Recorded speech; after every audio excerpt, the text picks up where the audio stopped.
तो आज का जो हमारा टॉपिक है वो है स्लीप फिजियोलॉजी। ठीक है, स्लीप फिजियोलॉजी में क्या क्या चीज़ें आते हैं। ठीक है, हम जो सोते हैं, जो उठते हैं, तो हमारे अंदर क्या क्या चीज़ें जो हैं आती हैं। ठीक है, इसके बारे में हम पढ़ेंगे। ठीक है, तो स्लीप फिजियोलॉजी में हमारे पास मुख्तलिफ़ किस्में वे हो जाती हैं।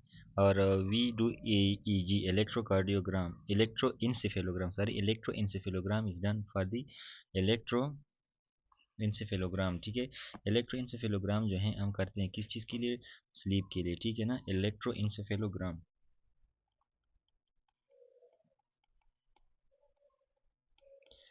इंसेफेलोमीन ब्रेन। ठीक है, तो ब्रेन की एक्टिविटी को मालूम करने के लिए जो हम करते हैं उसको हम क्या बोलते हैं? इलेक्ट्रो इंसेफेलोग्राम। हार्ट की एक्टिविटीज़ को मालूम करने के लिए हम क्या करते थे? Electro cardiogram. ठीक है ना, ECG जिसको हम बोलते हैं शॉर्ट फॉर्म में। ठीक है, और ये जो है हमारे पास क्या है? EEG। EEG क्या करते हैं? EEG क्या है? Help in the in help it help in giving the information waves about the sleep. ठीक है, तो यहाँ पे लिखा है कि जो स्लीप है अगर इन 4 to 6 साइकिल पर नाइट। एक रात में इस तरह नहीं होता कि बस हम सोते हैं और फिर हम उठते हैं एक साइकिल। नहीं, ये कह रहे हैं कि एक रात में 4 से लेकर 6 साइकिल होते हैं स्लीप के। ठीक है, अब हम जो स्टेज ऑफ स्लीप पढ़ेंगे तो इसमें क्या होता है? एक रात में 4 से लेकर 6 स्टेजेस होते हैं। ठीक है ना, इसमें हमारे पास REM है और एक है नॉन REM। ठीक है, यहाँ पे मैं लिखता है एक क्या है? नॉन रिपीट आई मूवमेंट है। ठीक है, विच मेक 75%। ठीक है, ऑफ द टोटल साइकिल। और एक जो है REM है। ठीक है, REM क्या है? Repeat eye movement which make totally 25% of the total one cycle. और एक दिन में हम क्या करते हैं? वन डे में, एक दिन में और वन नाइट में, यानी एक बार जब हम नाइट को सोते हैं तो हम क्या करते हैं?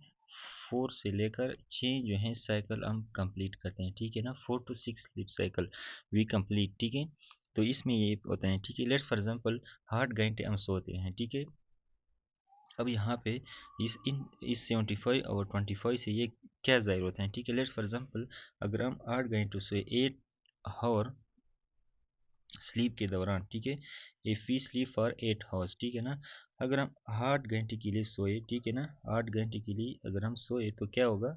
इसमें 6.5 आवर तकरीबन क्या होगा? NREM होगा। ठीक है, NREM is for about 6.5 hours. ठीक है, और जो बाकी 1.5 आवर हैं वो क्या होगा? रिपीट आई मूवमेंट में होगा। ठीक है, रिपीट आई मूवमेंट क्या होगा? 1.5 आवर। ठीक है, अब एक और चीज़, जो भी चीज़ when we see REM rapid eye movement में हम जो भी चीज़ देखते हैं, मेरी चीज़ का मतलब ये है कि जब हम कोई ख्वाब देखते हैं, ठीक है ना, तो ख्वाब जब हम रिपीट हाई मूवमेंट में देखते हैं ना, जैसे कि फॉर एग्जांपल नाइट मेयर्स। ठीक है ना, नाइट मेयर्स, तो नाइट मेयर जो हैं ये जब अक्सर चूँकि ये बच्चों में ज़्यादा होते हैं तो REM फेज़ में नाइट मेयर्स जो होते हैं, ठीक है, ये जो होंगे चाइल्ड जो हैं वो क्या होगा? Child will remember. ठीक है, ये बच्चा जो है इसको याद कर सकेगा। ठीक है, बच्चा उठ के कहेगा कि मैंने इस तरह का ख्वाब देखा है। तो ये REM फेज़ में होगा और नाइट मेयर इसको हम बोलेंगे और बच्चा उसको याद कर पाएगा। ठीक है ना, उसको याद होगा। लेकिन अगर हम NREM की बात करें, non rapid eye movement phase में, ठीक है, इस स्टेज में अगर कोई चीज़ बच्चा को मतलब अगर बच्चा जो है NREM फेज़ में देख ले तो ये जो है हमारे पास let's for example child do not remember. ठीक है, चाइल्ड डज नॉट रिमेंबर। ठीक है ना, रिमेंबर नहीं होगा बच्चे को, यानी बच्चा उठेगा और वो याद नहीं होगा, सिर्फ वो कहेगा कि मैं डर रहा था ख्वाब में।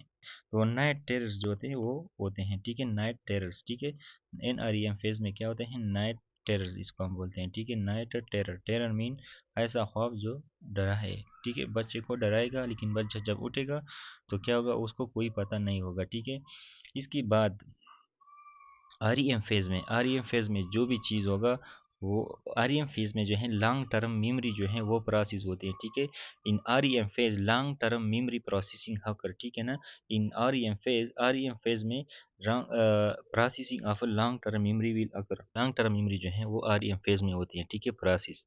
तो अगर कोई चीज़ अगर हम ख्वाब को कम करें, if we decrease we sleep. अगर हम लेट फॉर एग्जांपल यहाँ पे लिखता हूँ, जो लॉन्ग टर्म मेमोरी हैं वो क्या हैं, REM फेज में पॉजिटिव होती है, मतलब अकर होती हैं, ठीक है। लॉन्ग टर्म मेमोरी, तो लेट्स फॉर एग्जांपल 8 घंटे का ख्वाब है, ठीक है। अब हम रात को 8 घंटे सोते हैं। अगर हम अगर हम सोचे कि मैंने 8 घंटे नहीं सोना है, ठीक है, मैंने सुबह को पढ़ना है ज़्यादा, ठीक है। 8 घंटे लेट्स फॉर एग्जांपल हम सोते हैं, ठीक है। फिर मैंने सोचा कि मैंने 8 घंटे नहीं सोना है, ठीक है। मैंने 8 घंटे नहीं सोचा है, ये मैंने सोच रहा हूँ। तो मैंने सोना है 6 आवर, ठीक है। तो इस 6 आवर की वजह से मैंने क्या किया, 2 घंटे जो ख्वाब डिक्रीज़ किया।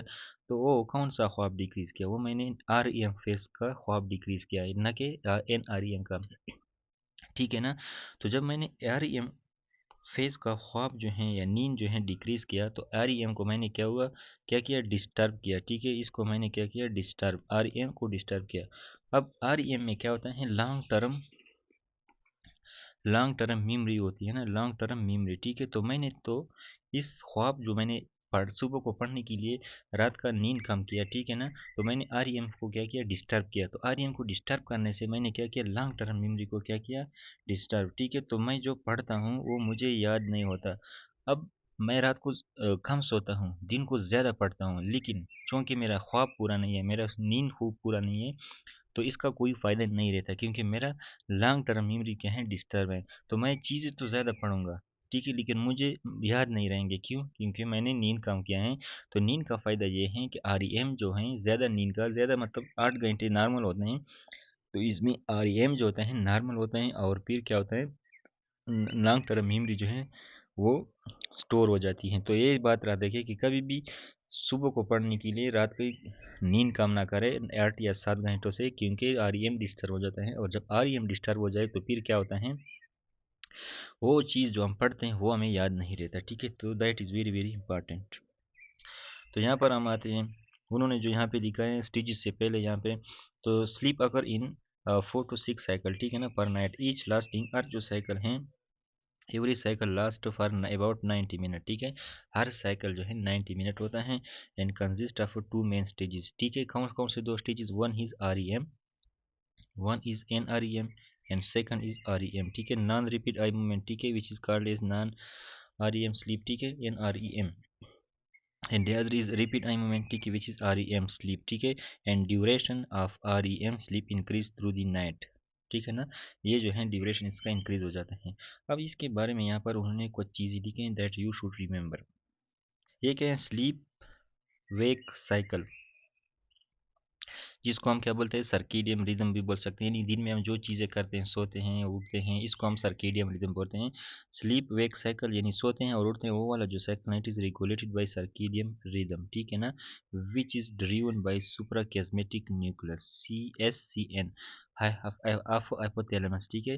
अब हमारे ब्रेन में हाइपोथैलेमस जो होता है, in the hypothalamus we have suprachiasmatic nucleus, in hypothalamus we have suprachiasmatic nucleus, ठीक है ना। हाइपोथैलेमस के अंदर हमारे पास कौन सा न्यूक्लियस होता है, सुप्रा कैस्मेटिक nucleus.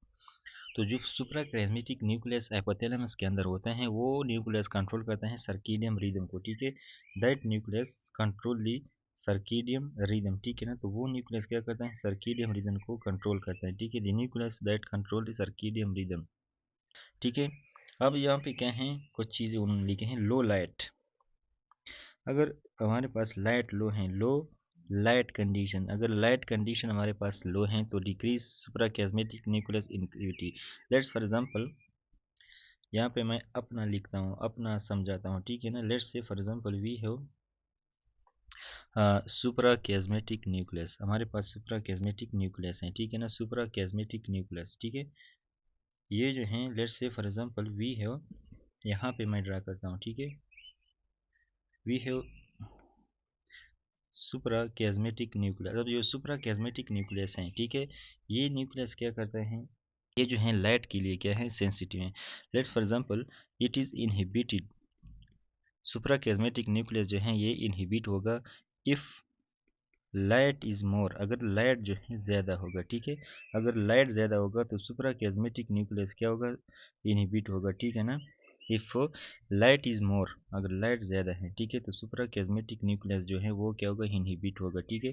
Supra कैज़मेटिक nucleus will be inhibited. अब लेट्स फॉर एग्जांपल बंदा सो रहा है, ठीक है, मैं सो रहा हूँ, मैंने लाइट जो है ऑफ किया, ठीक है।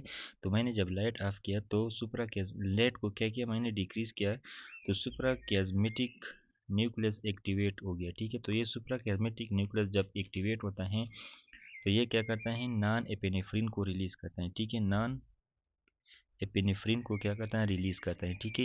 ये नॉन एपिनेफ्रिन क्या करता है, गो टू पीनियल ग्लैंड, ठीक है, ये क्या करते हैं, पीनियल ग्लैंड के पास जाता है, ठीक है, pineal gland. When it go to the pineal gland then what happen, pineal gland जो है रिलीज करता है मेलाटोनिन को, ठीक है ना। पीनियल ग्लैंड रिलीज मेलाटोनिन, ठीक है। तो ये पीनियल ग्लैंड जो है मेलेटोनिन को रिलीज करते हैं, ठीक है। तो मेलाटोनिन जो है ये रिलीज हो गया, ठीक है। मेलाटोनिन का क्या काम है, ठीक है, दिस इज स्लीप इंड्यूसर, ये क्या है, स्लीप इंड्यूसर हैं, ये क्या हैं, स्लीप इंड्यूसर हैं। तो ये नींद आ जाएगी बंदे को। मैंने क्या बोला कि जब हमारे पास क्या है, अगर मैं लाइट को कम करूँ, ठीक है, लाइट जो है डिक्रीज करूँ, ठीक है, लाइट इज डिक्रीज, ठीक है। फॉर एग्जांपल इस केस में मैंने लाइट कम किया तो सुप्रा कैज़मेटिक न्यूक्लियस जो है इसको मैंने एक्टिवेट किया और इसने फिर नॉन एपिनेफ्रिन को रिलीज किया, फिर नॉन एपिनेफ्रिन पीनियल ग्लैंड के पास जाके उसको एक्टिवेट करता है और पीनियल ग्लैंड जो है मेलाटोनिन को रिलीज करता है, ठीक है, जो स्लीप इंड्यूसर है, ठीक है। और वो क्या है, स्लीप को क्या करता है, इंड्यूस करता है। तो ये क्या है हमारे पास, सुप्रा कैज़मेटिक न्यूक्लियस का फंक्शन है, ठीक है। This is the function of suprachiasmatic nucleus. तो ये चीज़ उन्होंने यहाँ पे लिखा है, ठीक है। तो एपिथेलियम के अंदर तो सुप्रा कैज़मेटिक न्यूक्लियस है, लो लाइट कंडीशन में सुप्रा कैज़मेटिक न्यूक्लियस जो है इसकी एक्टिविटी जो है बढ़ जाएगी, ठीक है, लो लाइट में, क्योंकि मैंने बोला कि लाइट और सुप्रा कैज़मेटिक न्यूक्लियस अपोजिट हैं आपस में, ठीक है। और ये सुप्रा कैज़मेटिक न्यूक्लियस नॉन एपिनेफ्रिन क्या इंक्रीज होगी from the superior cervical ganglia से, ठीक है। ये क्या करता है, इस सुपीरियर सर्विकल गेंगलिया से नॉन एपिनेफ्रिन जो है रिलीज इंक्रीज करेगा, ठीक है। और ये पीनियल ग्लैंड को एक्टिवेट करेगा और फिर increase melatonin from pineal gland, ठीक है। और ये पीनियल ग्लैंड से मेलाटोनिन जो है रिलीज करेगा और फिर हमें पता है कि जो मेलाटोनिन है वो क्या है, मेलाटोनिन इज, ये क्या है, this is the sleep inducer, ये स्लीप इंड्यूसर है ना। तो ये मेलाटोनिन जो है ये क्या है, स्लीप को क्या करता है, इंड्यूस करता है। So this is the sleep inducer. Next video में हम स्टेजेस ऑफ स्लीप के बारे में पढ़ेंगे, ठीक है। आई होप आपको ये अंडरस्टैंड